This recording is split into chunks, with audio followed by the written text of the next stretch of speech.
mencapai sebuah perencanaan dibutuhkan ada 6 langkah untuk mencapai perencanaan tersebut. Langkah yang pertama adalah kita menganalisis situasional, di mana menganalisis situasional ini adalah kita melihat bagaimana keadaan lingkungan sekitar kita, apakah tentang faktor cuaca atau memang lingkungan dari orang-orangnya seperti apa.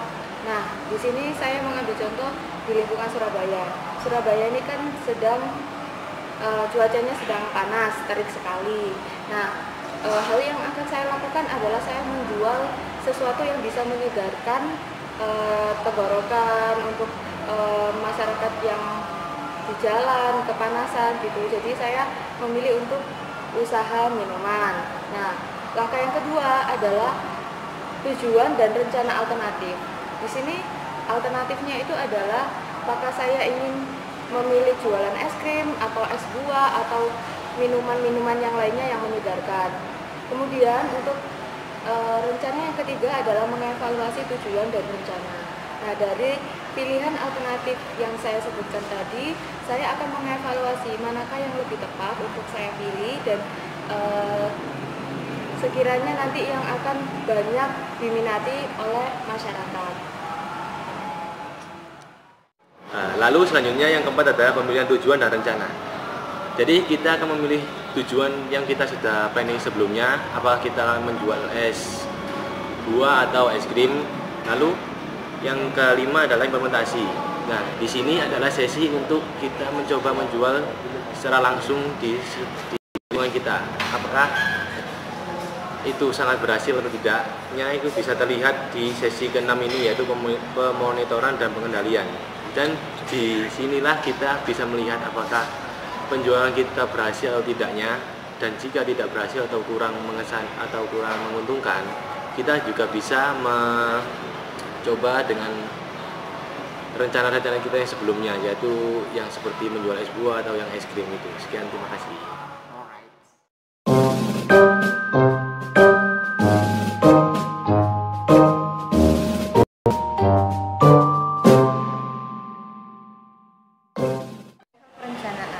Level perencanaan ada 3. 1. Perencanaan strategi, 2.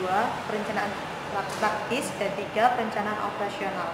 Perencanaan strategi adalah perencanaan yang mendahulukan tujuan atau strategi jangka panjang. Yang kedua, taktis. Taktis, prosedur menerjemahkan tujuan dan rencana strategi. Ketiga, perencanaan operasional, identifikasi prosedur dan proses spesifik.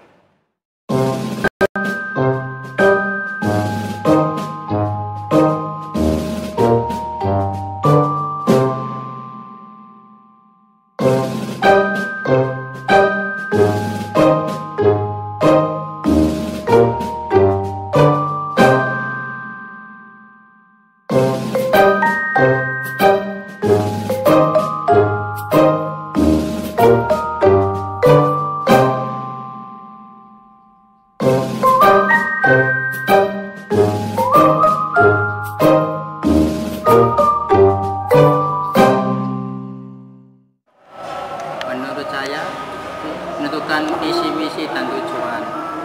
Visi adalah gambaran masa depan untuk mencapai tujuan. Misi dan tujuan. Misi adalah suatu perusahaan yang ingin dicapai untuk perusahaannya sendiri. Analisis peluang. Menganalisis metode ini sebagai pasar yang dapat digunakan, yang dapat dikuasai, sehingga dapat memperkirakan penjualan perusahaan pada masa yang akan datang. Ancaman eksternal itu seperti perusahaan membuat produk, ketika itu perusahaan lain membuat produk yang lebih hebat, maka dari itu kita harus mengantisipasinya. Terima kasih. Dalam analisis SWOT itu mengandung unsur kekuatan dan kelemahan. Kekuatan contohnya itu seperti perusahaan yang menjalankan tugasnya dengan baik dan di atas rata-rata industri.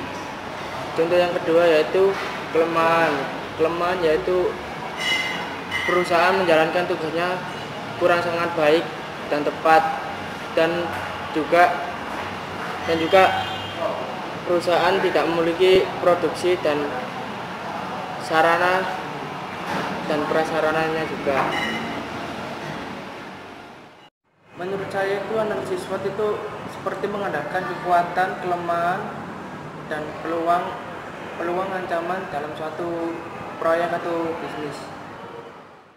Implementasi strategi yaitu jumlah keseluruhan aktivitas yang dibutuhkan untuk dapat menjalankan perencanaan strategi.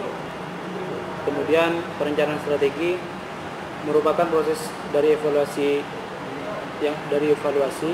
yang dilakukan, baik strategi yang dibutuhkan, baik strategi tersebut dirumuskan dan setelah diimplementasikan.